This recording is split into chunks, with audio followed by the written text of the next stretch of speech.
Hello, hello, hello et bienvenue dans cet épisode de Explorer tes valeurs personnelles. Alors, dans ce jour 2 de notre calendrier de l'Avent, 24 jours pour transformer ta carrière en 2025, nous allons plonger dans un sujet fondamental mais souvent très négligé, tes valeurs personnelles. Je ne sais plus combien de clients j'ai eu en accompagnement individuel ou en groupe et à qui j'ai demandé quelles sont tes valeurs personnelles et ensuite qui m'ont répondu, soit je ne sais pas ou qui m'ont demandé, c'est quoi ça encore? Alors, nos valeurs personnelles comme les valeurs d'une entreprise, ce ne sont pas de simples mots ronflants, beaux, jolis, mais de véritables GPS personnels, mais aussi professionnels. Imagine un peu tes valeurs comme si tu es un informaticien, le code source de ton logiciel personnel. En fait, elles déterminent tes choix, orientent tes décisions et définissent qui tu es en tant qu'individu sur le plan personnel et sur le plan professionnel. Donc moi, en coaching, je vais les appeler tes guides personnels. C'est comme une boussole interne. Quand tu es aligné avec tes valeurs, tu ressens que ce que tu es en train de faire est bien.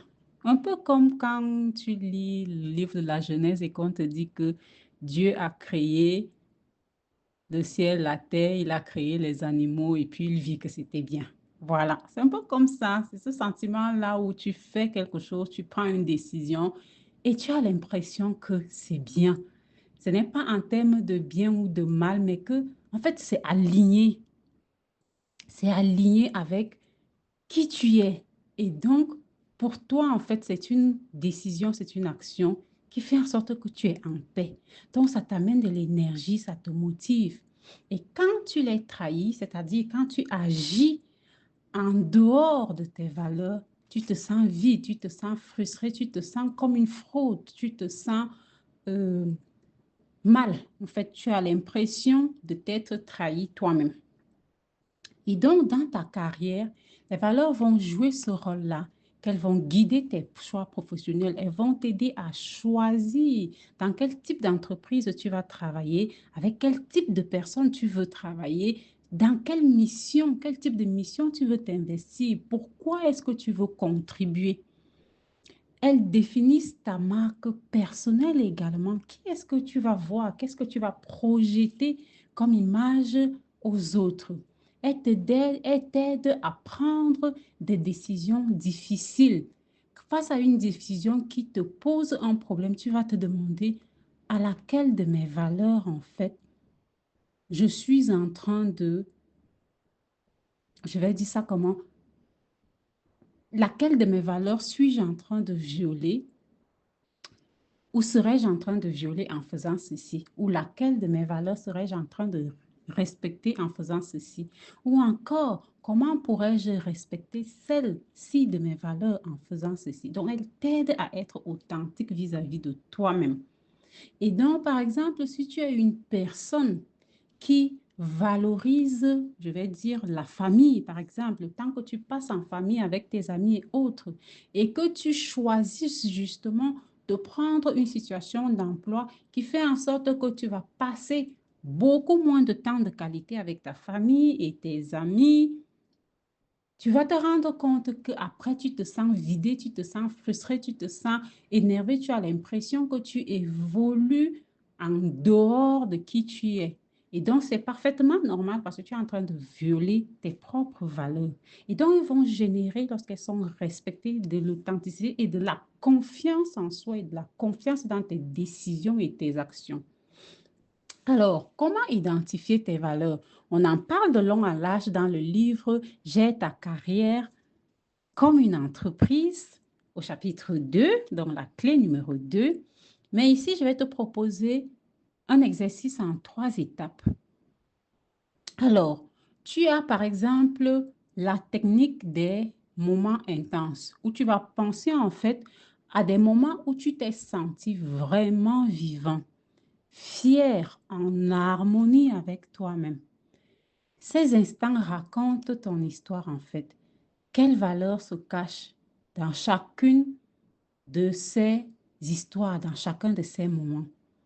Une promotion que tu as refusée par éthique, la valeur serait peut-être l'intégrité, ou une mission que tu as refusée par éthique, ou un ordre direct que tu as refusé parce que ça ne respectait pas l'éthique professionnelle de cette fonction-là. La valeur serait l'intégrité. Un projet qui t'a passionné, qui t'a permis de te réaliser, d'avoir l'impression de faire quelque chose qui correspond à qui tu es. La valeur, peut-être, serait la contribution. Tu peux également avoir en deux le test des frustrations. Alors, nos frustrations sont souvent le miroir de nos valeurs bafouées. Alors, qu'est-ce qui te met réellement en colère au travail ou dans ta vie personnelle? Qu'est-ce qui te met souvent en colère? Quelles sont ces situations-là qui te mettent souvent en colère?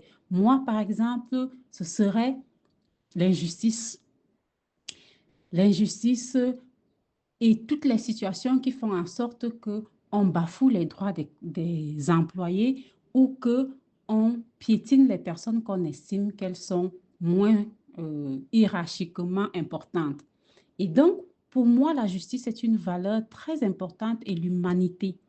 Et du coup, c'est des choses, des situations qui vont me mettre en colère au travail. Peut-être pour toi, c'est le manque de transparence ou la valeur serait dans l'honnêteté.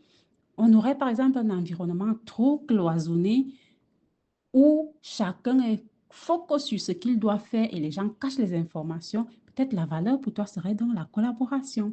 Des décisions prises sans considérer l'humain, ça te met en colère. Peut-être que la valeur ici serait le respect. Et donc, tu as plusieurs situations qui peuvent te permettre justement de identifier les valeurs que tu as. Donc, ça, c'est le test de frustration. Ensuite, tu as autre chose qui est la matrice des 10 valeurs, où tu vas en ressortir 3 à 5 ou 7.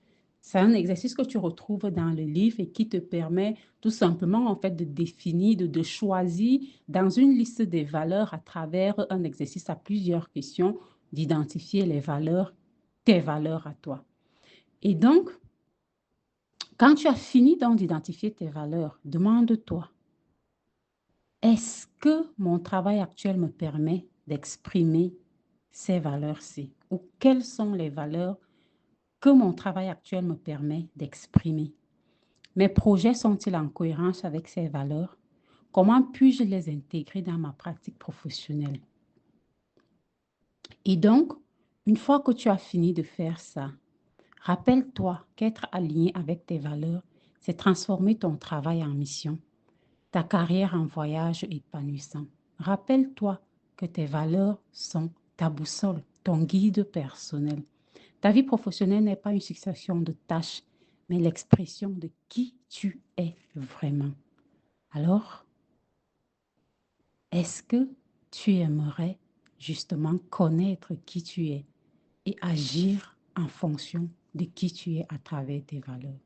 Amuse-toi bien à travers cet exercice et prends bien soin de toi. On se retrouve demain. Et en attendant, si tu as envie d'aller plus loin, n'oublie pas de précommander ton exemplaire de Gère ta carrière comme une entreprise pour toi-même, pour ta famille, tes amis, tes connaissances. C'est un cadeau que tu peux offrir à tout le monde en cette période de fin d'année pour aider justement cette personne-là à transformer sa carrière en 2025. Ce sera un merveilleux cadeau à offrir en cette période où on fait souvent des cadeaux, mais cette fois, ce serait un cadeau véritablement utile qui va transformer une vie et pourquoi pas plusieurs. Bye bye, à demain.